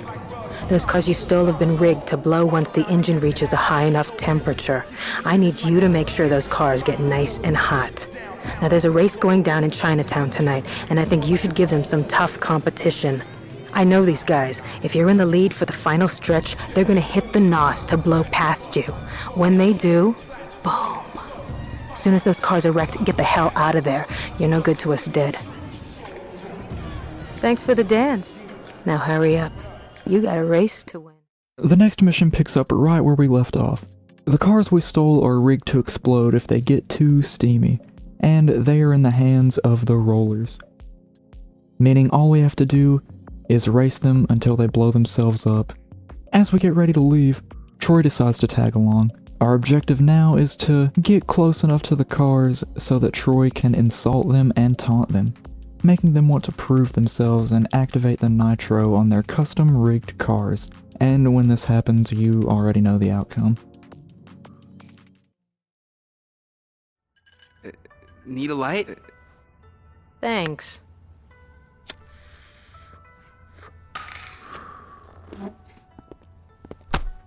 Fucking asshole. I tell you, you and me are always making new friends. Things are moving too slow. We gotta step it up. I hear a guy named Joseph Price calls the shots. I don't know much about him except that he's friends with some mechanic named Donnie. If we get in good with Price's crew, we'll always be one step ahead of those fuckers. Here's the plan. Go and tear up Donnie's shop. Right when you're about to finish off Price's buddy, I'll rush in and save the day. Make it look good, but don't you dare mess up my car. If we're lucky, Donnie will arrange a meet with Price. Thanks for buying my tea. During the course of our next meetup, some very important people are name-dropped. Joseph Price and Donnie are both mentioned as Lynn states things aren't moving fast enough. So, she's hatched a plan for you to attack Donnie's mechanic shop and let her swoop in and save the day. This is a very elaborate plan, and honestly, I don't see how it could fail. All we have to do is keep Donnie alive during the raid and not scratch Lynn's ride in the process. We even chase them for a brief second to fully sell that this is really an attack from 3rd Street. This plan works so damn well that Lynn is even invited to a secret meeting accompanied by some roller higher-ups and texts us the address for eavesdropping purposes.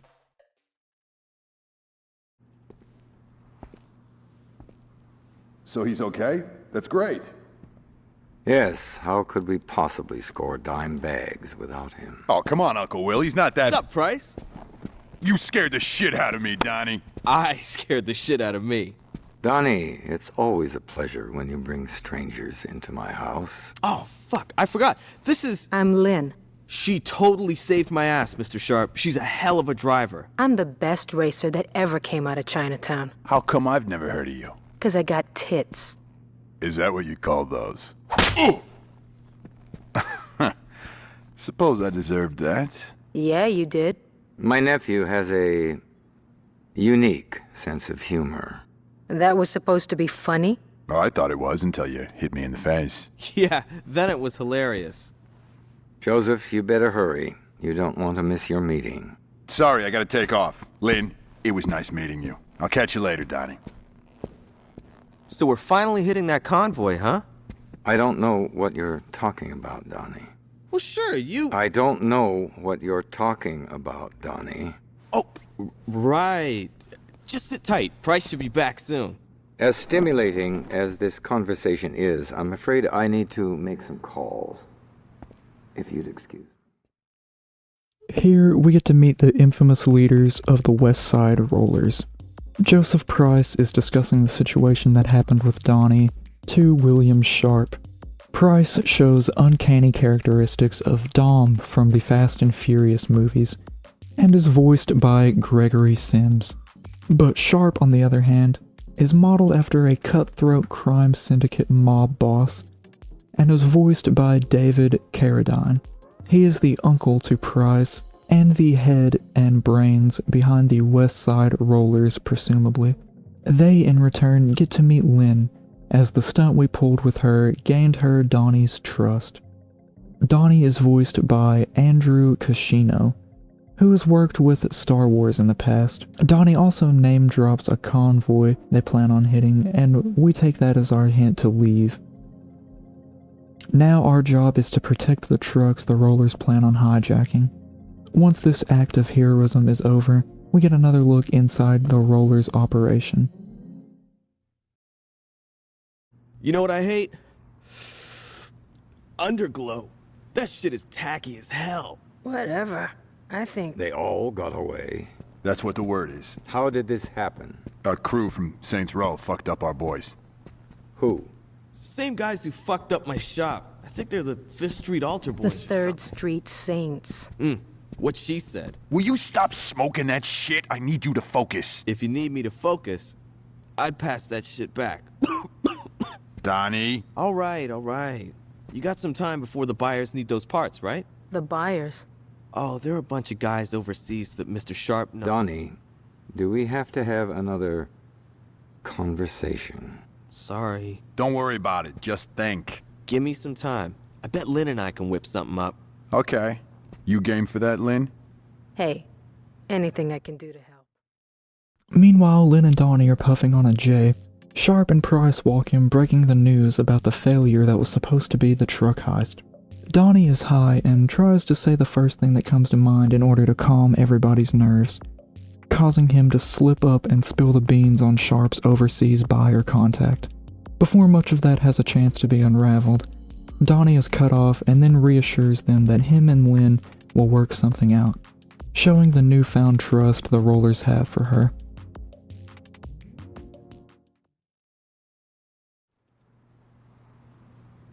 I know he's your friend, Joseph, but I will not let that Nimrod ruin my plans. Your plans? Our plans. Look, Donnie may be a little flaky, but he always steps up at the end. I certainly hope so. Lynn and I got this shit down. This should be compelling. Alright, kids, check this shit out. So we lost the parts the buyers wanted, and there's no way another shipment like that is gonna roll through here again anytime soon. Lynn and I did the math, and there are a couple of key cars that we can strip down to get the parts we need. See what I tell you? This guy's a fucking genius. I'm gonna go get the boys ready. So your plan is to go steal cars. You really know how to think outside the box, Donnie. Don't talk to him like that. I'll take your advice to heart. It's not advice. A threat? Huh. How refreshing. Listen up, you Lynn, don't worry about it. Shut up, Donnie. You were saying... I was about to tell you to go fuck yourself. And here I thought we were bonding. Let's go, Donnie. That's probably the smartest thing you've said all day. In this cutscene, we hear about their plan to steal more cars, but more importantly, we get to see the pure manipulation power of Lynn for a second. Throughout this whole cutscene, Sharp has been sneak dissing Donnie, but he made the mistake of doing it in front of Lynn. She uses this to her advantage as she takes up for Donnie, and in the process it shows she has a backbone to William Sharp. After the meeting, however, we gotta make sure the Rollerz don't get their hands on those cars by any means necessary.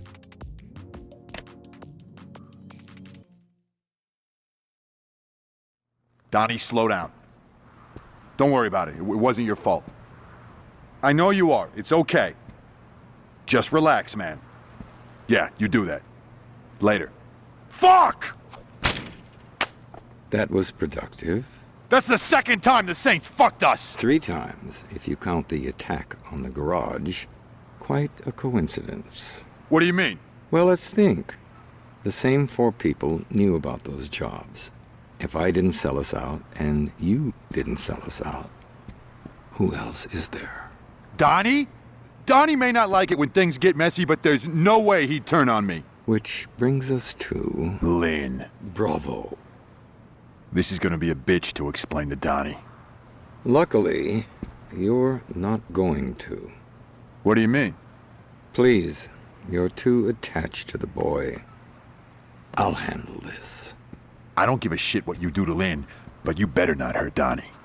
Of course, Joseph. I'll keep that in mind. Our recent streak of luck couldn't last forever, though. William Sharp definitely has a brain behind that suit, and he used it to piece together how Lynn is working with the Saints, meaning she's in some deep water with no paddle right now, and she doesn't even know it. Sup, player? Lynn's been saying you're doing a hell of a job when it comes to the Rollerz. Keep it up. That Lynn? Hey, meet me at the pool hall. The Rollerz are getting into something big. Don't let me hold you up. You know how the lady hates to be kept waiting. Good girl. Go fuck yourself. Temper, little girl. Look at you. All tied up pretty as a present. I think it's time to... We decide to kick it back at the church for a second after doing all that damage we've done to the Rollerz. Julius even comes in and congratulates us before we get a phone call from Lynn. Little do we know, however, we are about to walk into a trap set up by William Sharp. The location she gave us turns out to be an ambush. Instead being a room filled with Rollerz we have to fight through to reach Lynn on the top floor. Unfortunately, we didn't clear out the building before attempting to save Lynn, and one of Sharp's boys gets the jump on us. And if I'm not mistaken, this is the only mission in the game that transitions into the next one simultaneously. Hey, I think we stopped moving. You listening? You even alive? Say something! Ow! I'll take that as a yes. Where the fuck's my lighter?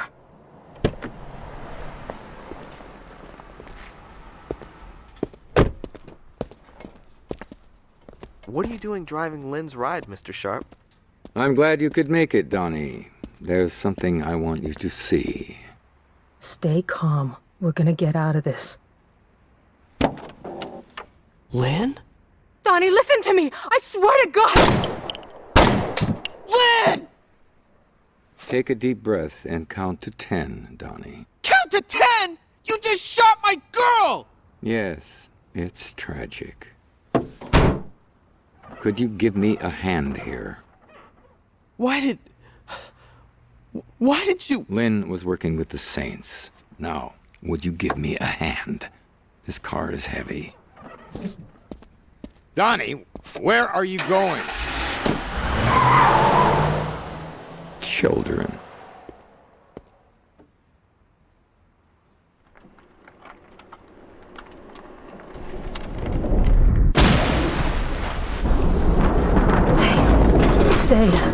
Stay calm. We're gonna get out of this. I think I found my lighter. Did you hear that asshole, Donnie? He said I was his girl.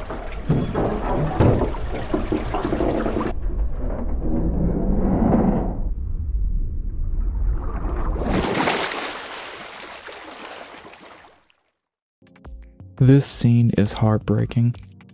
William Sharp asked Donnie to meet him, and he puts a whole new spin on the phrase popping the trunk. Like the calculated and coordinated man he is, he opens the trunk and shoots Lynn and the player before swiftly closing it and suggesting Donnie counts to 10. Donnie immediately begins bombarding him with questions, causing him to spill the beans on Lynn's involvement with the 3rd Street Saints. This causes Donnie to act out and storm off in a mix of emotions. Sharp then wastes no time disposing of the car by pushing it off of a cliff nearby. While we sink, Lynn happens to find her lighter and manages to free us as we swim up to the surface, with her nowhere in sight. Now, William Sharp is our only objective, and we begin a high-speed chase through Chinatown before executing him in an alleyway. Did you catch the news? Looks like they found Lynn's body floating in the river this morning. Sorry, dog. I know you did everything you could. Johnny's gonna take it pretty hard when he finds out. You can bet your ass that he's gonna be calling for blood. Listen up, people. We're done dicking around with the Saints. These streets were ours before those bitches from the row showed up. And when they stepped, what did we do? They fucked up our rates and we just took it. They fucked up our deliveries and we just took it. And now they killed my uncle, and who knows what the fuck they did to Donnie. Now I'm only gonna say this once. We're not gonna sit here and fucking take it. Hell no. Shit. Yeah. Light them up, boys. We're burning Saints Row to the ground. Fuck the out of me, bitches. We're not gonna wait for them to hit us again. We're taking the fight to the rollers. Yeah, well, we might have to rethink that plan. What's going on? Word is, every roller that Price could find is headed this way. How much time we got? Shit, man, I don't know. My man says they're moving pretty fast. Alright, you coming with me. We got some rollers to fuck up. It isn't until we arrive back at the church before we get the tragic news about Lynn. They found her body floating in the river this morning as reported via the local news. And this comes as a big hit to the Saints. This is the first 3rd Street lieutenant we have lost so far. One person arguably more upset is Joseph Price. Our actions have caused him to lose his uncle, his street races, and his best friend Donnie, who has been MIA since Lynn's death. This makes Price call his boys over and organize a huge hit on Saints Row. Word gets back to Julius about this, and he is not happy one bit, going as far as to stage a counter hit on Price by asking you to be a shooter while he drives. Eventually, you guys catch up to the convoy sent out and have to take out the 10 roller cars in it, leaving the last target to be Joseph Price.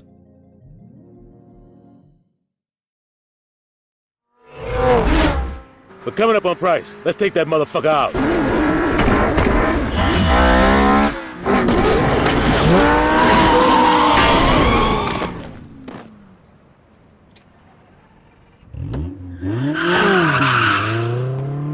Nigga, you should buckle your seatbelt. Just the same, one getting away ain't bad. Let's get out of here, player. We'll deal with Price once you get patched up. After we get taught an important life lesson about seatbelts, we have completed not only every Westside Rollerz mission, but every main gang story mission besides their respectable finales. And speaking of finales, to unlock them, you must complete every gang stronghold, as well as every story mission. Therefore, it is time to transition and take a deeper look at Strongholds like I promised before. Besides story missions, the player is given countless strongholds scattered around the map to complete.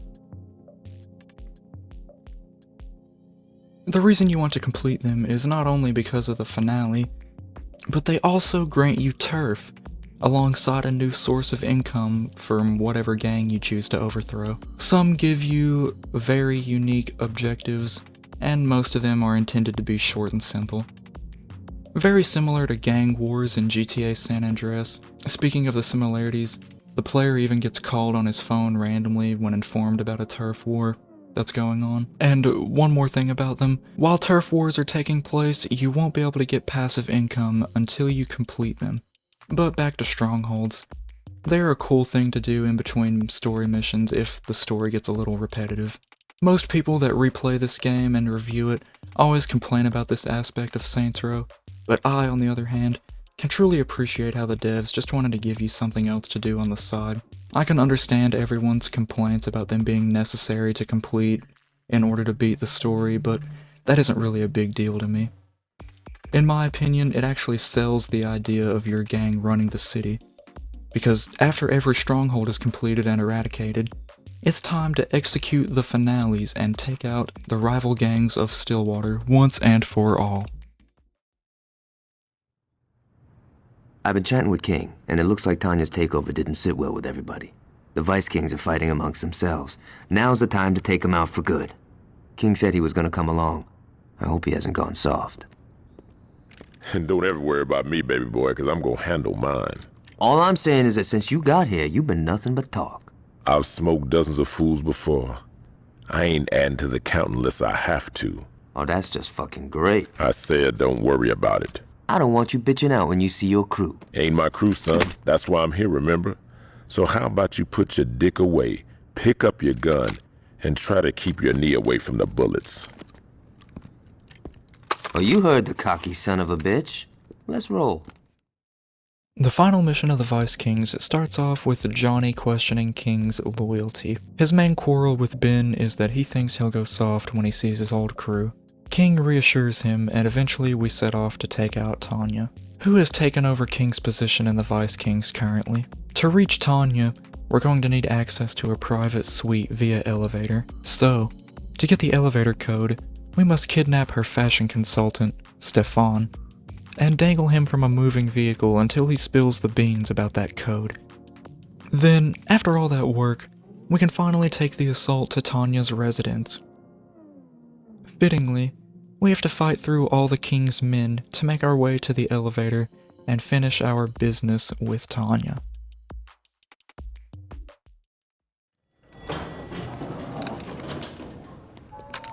Where now?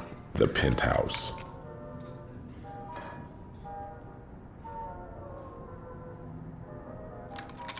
I'm gonna skull fuck that bitch. Hope you don't mind hepatitis. What? While in the elevator, Johnny makes a statement, to say the least. But what really takes the spotlight in this scene is you, the player, speaking words for the first time in the entire game. Johnny's face is supposed to represent the audience here, I'd imagine. As soon as that's over, though, we get right back to fighting our way through the last wave of VK protection, and then it's time to confront Tanya. Some guys just never get enough of me. I've had more than my fill, bitch. It's over, girl. You're not gonna be able to fuck your way out of this one. That's cute, sweetie. That's just precious.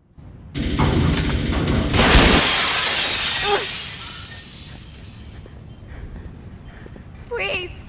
Please don't! Oh, Tanya, do yourself a favor and die with some dignity.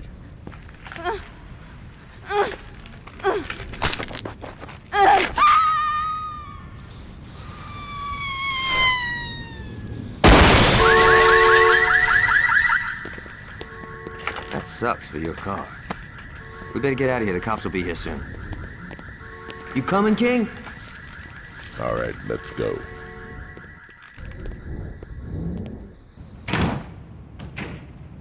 Hey, I know what you told Julius and all, but why don't you stick around and roll with us? I'm sure he wouldn't mind having you around. Don't bet on that. You think you could find a way back to the row on your own? Aisha, you know. The pussy calls. You did good in there, son. Here, I don't think I'll be needing these anymore. Tanya's final stand was cut short by Ben King and the Saints, and during it, we get to see every frame of her last moments as the leader of the Vice Kings. One thing I picked up on was how during these final frames, we get to see a different and ugly side of Tanya. This had to be intentional by the art team or something, but maybe I'm just looking too deep into things. On our way out, we part ways with Johnny and Ben King, but before that, Ben King comes up to thank us for the work we did, even giving us his penthouse as a reward. So many things can be said here, but I'll keep it brief. The Vice Kings were a great villain to the Saints. Each individual member of them had a motive they were willing to fight and die for. The same can be said for about every character in this game, I'm aware. But not every one of them act like the Vice Kings, and throughout the story, I think we got to see through their lens and truly understand them. With that being said, however, the Vice Kings have fallen.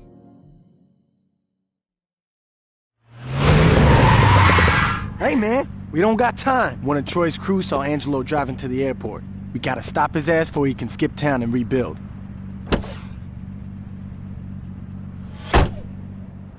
The last time we saw Angelo, it was when he escaped over that bridge. But now that we have word of his current whereabouts, we must drive to the airport and stop him from fleeing the city before possibly starting a new gang somewhere else. Meanwhile, we get to use Dex's custom Raycaster to race down there before the plane takes off. Before arriving at the gates, however, Dex decided it would be best if you took control of the gun because you're a better shot. Luz, mamita, where are you? Well, evidently you are talking to me. Chacho, Luz, mira, I apologized, okay? Now get your ass to the airport. What do you mean, why? Have you seen the house? We gotta get out of town. It doesn't matter. Just pack some things and let's go. For God's sakes, just leave them. I don't give a fuck. They're shoes. Good. I'll be waiting for you. Bye-bye. Get the plane ready. She'll be here soon.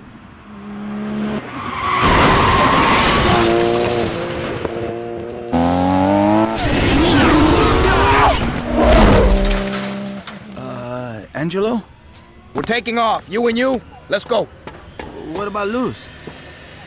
Fuck her.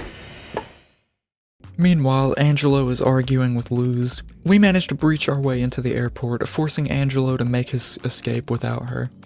I know this scene is meant to come off as like very heart-twisting, while showing what kind of character Angelo is in his final moments, but I couldn't help but laugh at how sad his player model acts whenever he gets into the plane. Now all we have to do is keep Dex's car healthy enough to make it to the plane Angelo is in and terminate it. With this being a final mission, there is no doubt it was pretty difficult, but after a few tries, I managed to take out Angelo.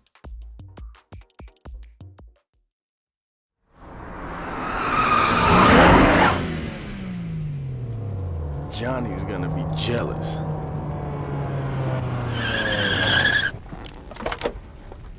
Oh my God. What are you doing here? I was supposed to leave with Angelo. So what's in here? Guns? Money? Some uncut shit? Shoes? Actually, they're this season's new. Bullshit. That's last year's fall collection. That's not true. Just let it go, man. No reason to piss off Manuel. Let's get going. So, what am I supposed to do now? I don't fucking care. I have no place to go. C, answer A. But you can't just leave me here. Bitch, you're trying my patience. Can you at least tell me where Manuel is? I changed my mind. Shoot her.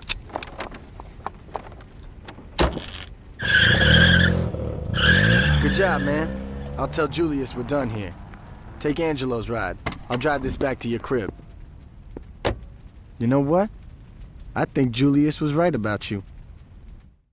After it's all said and done, Luz comes rushing in with some shoes that she wanted to take on board. More importantly, however, we get to hear our player talk once again, this time to insult those shoes I talked about. Our character speaking is becoming a running theme in these finale missions, and I couldn't enjoy it more, honestly. Once that's out of the way, Dex tells you to take Angelo's ride and he'll drop off his car back at your place. This is a neat way of mentioning how, after you defeat a gang, you unlock all of their vehicles alongside of the Saints Lieutenant's vehicle who personally helped you as well. And with that being said, the gang formerly known as Los Carnales are finished.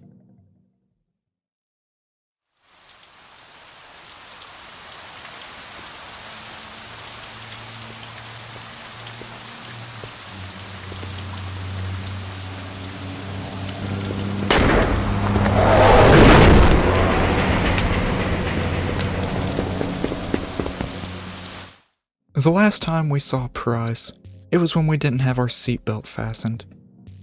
This time, however, he wastes no time, or words for that matter, with his introduction, speeding past us in a blue semi-truck. Our objective now changes to chase the truck and destroy it. Meanwhile, Price is throwing pipe bombs out of the side window. In case anyone is curious, this was by far the hardest mission in the game for me, and took nearly an hour to barely complete. Then, we get to see the aftermath of our high-speed chase, as Julius calls.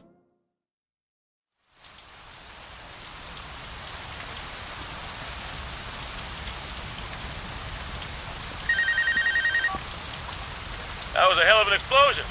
You okay, player? I got ran over by a motherfucking truck. What do you think? Oh, quit being a bitch. We didn't fuck the rollers hard. They ain't got nothing left. There are a few loose ends, though. Like, who the fuck those buyers are Sharp was talking about? I got a feeling some shit going on we don't know about. I'll catch you later at the church. We also hear our player's trademarked voice again right before Julius cuts you off and rambles on. And I have to say, I expected there to be a little more for me to write about during this finale. I mean, none of the things Julius mentions right here ever get adapted on, considering this is the final mission of the Rollerz. Meaning now, the 3rd Street Saints have overthrown all rival gangs of Stillwater, and it's time to begin the epilogue back at the church.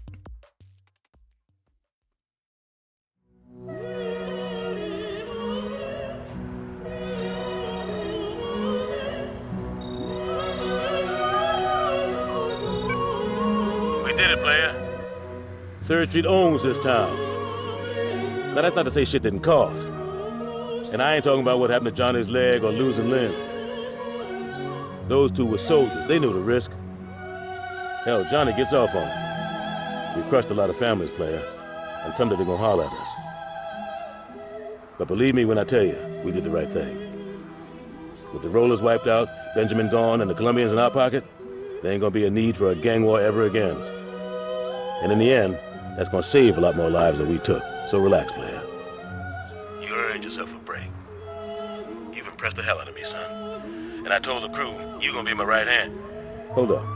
Some berry just turned on his flashes. Yeah, player. I think I'm gonna have to call you back. This may take a while.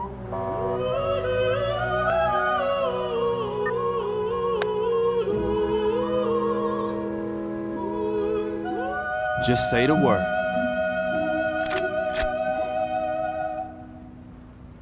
When arriving back at the church, we get to see a cutscene that is supposed to symbolize the end of the game. Julius calls you and reminds you that the Saints own the whole city now, and of the journey it took to get you here. Johnny's leg and Lynn are just stepping stones compared to the families we've destroyed, and the pain we ourselves have caused along the way. But all of it has earned you the ranks of Julius's right-hand man, a rank given to no other Saints member, not even Dex, right before the credits roll. And even though these aren't the real endgame credits, as these credits do roll, you can't help but truly feel accomplished after everything you've done. Not only to say the music and sound directors did a fantastic job with everything in this scene, in my humble opinion, and it did a great job of setting up the transition that the game throws at you to put you into the epilogue sequence of missions for 3rd Street. This is Chief Monroe.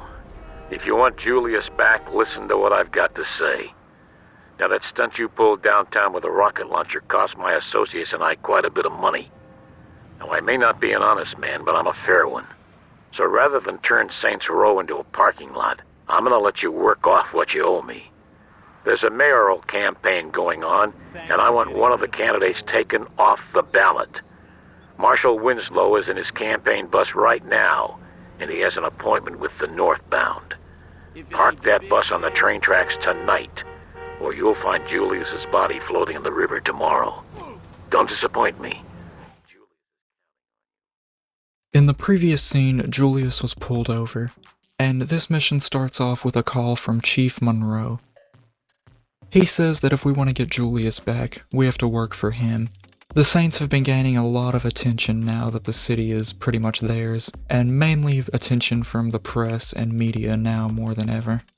So, Monroe has planned on strong-arming the Saints to do dirty work and pushing it as community service. If you recognize that name, it's because he was also heard speaking with Ben King during the Vice King cutscenes, so we already know he is somewhat corrupt.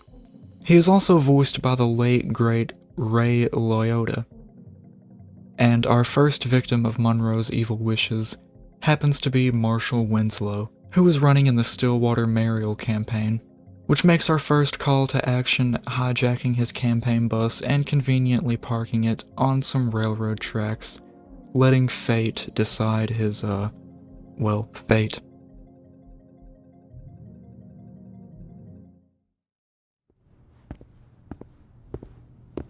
Did you handle it? Where the fuck is Julius? Have you heard back from Monroe? Nice work. But I don't think I can let Julius go until you do a little more community service. We'll be in touch. Looks like we wait. Why? So we can let this jag-off jerk us around? Fuck that! And what would you rather do? You know exactly what I'd like to do. Johnny, we're not blowing up City Hall. Hey, I'm just saying. It would solve a lot of problems. What if they're keeping Julius there? Alright. But there's gotta be a better plan than let's be Monroe's bitches. You're right. There is. Marshal Winslow was a major public figure, and you can bet your ass that people would ask questions if the chief of police wasn't at his funeral. I say we hit Monroe during the funeral procession. That should show whoever he's working with that we're not fucking around. You're saying we should assassinate the chief of police while he's at the funeral of the guy we just smashed? Yeah. Don't tease me, Dex. Let's fucking do it. Rendezvousing back at the church, the Saints get word from Monroe that they haven't done enough community service to grant them Julius's freedom. So, the Saints decide to hatch their own plan of taking out Monroe to send a message to Stillwater and all the other eyes on them in the public. And to further drive this narrative that we aren't messing around, we're going to assassinate him while he's attending the funeral of the recently deceased Marshal Winslow. When we arrive at the lookout point, Dex gives us a sniper rifle and instructs us to wait for the police car escorting Chief Monroe. When that plan backfires, Johnny quickly starts a rocket launcher assault to make sure we don't blow our one opportunity. Then we try to make our escape from law enforcement while they attempt to scrape Monroe off the pavement. All of this newfound infamy the Saints have earned has brought them on the radar of Alderman Hughes. He is a very wealthy political figure that operates in the city of Stillwater, and was very good friends with Chief Monroe. He invites you to his fundraiser party, and even has the balls to say that Julius will be there. This remark is definitely confusing to the player, but regardless, we still end up showing up to the party either way. Your guest is here, Mr. Hughes. Thanks, Stephen. If you don't mind, could you wait outside? I'm Richard Hughes. It is a pleasure to meet the man who handed me the election. No need to be modest, I'm serious. There's no way I could have beaten Marshal Winslow. God rest his soul. But you made the impossible happen, and for that, I can't thank you enough. I mean, had Winslow been the only person killed, attention would have definitely been cast on me. But after that fireworks display you pulled at his funeral, it's become abundantly clear these horrible crimes were perpetrated by the 3rd Street Saints. While before people criticized my Saints Row urban renewal plan, it is now being lauded. See, until you came along, I was displacing poor people.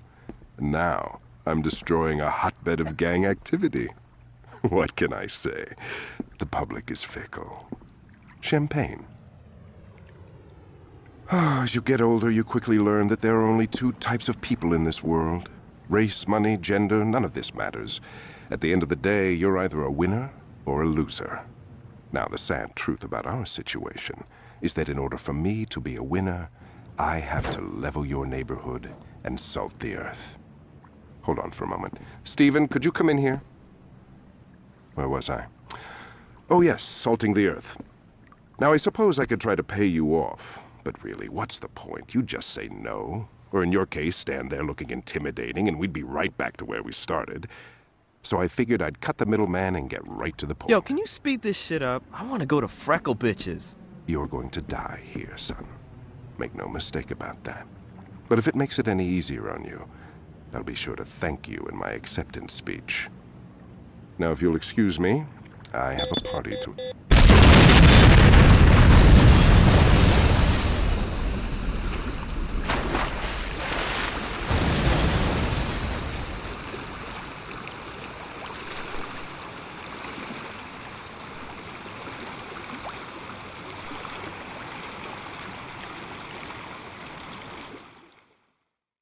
I don't even know where to begin here.